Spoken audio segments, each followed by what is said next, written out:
ఒక మనిషికి నైరాశ్యాన్ని నేర్పే స్థలం శ్మశానానికి మించింది ఏముంది చెప్పు. నా జీవితంలో ఎప్పటికీ హృదయాన్ని ఇట్లా కదిలించే 3 భయంకరమైన మరణాలు. ఒకటి, మాజీ ముఖ్యమంత్రి ప్రీతమ నేత వైఎస్ రాజశేఖర రెడ్డి గారు ఉన్నారు కదా, తను చనిపోయిన తర్వాత తన డెడ్ బాడీని తీసే క్రియ ఉంది చూసారా?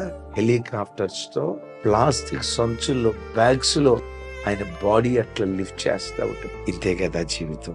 తన అందాలతో ప్రపంచ దేశాలను ఉర్రూతులిగించిన శ్రీదేవి, మహా గొప్ప సౌందర్యం. పల్నాటి టైగర్ అని పేరు వహించిన వారు కోడెల శివప్రసాద్ గారు చిన్న గదిలో ఆత్మహత్య చేసుకుని చచ్చిపోయాడు. ఇంతే కదా మానవ జీవితం. కూర్చున్నా లేచిన నా అంతం ఎలా ఉంటుందో ప్రభా నాకు తెలియచేయవని బ్రతికున్నప్పుడు మరణదినం మీద మనసు పెట్టి ఆలోచిస్తే జీవితంలో తప్పులు చేయకుండా భద్రపరుస్తుంది.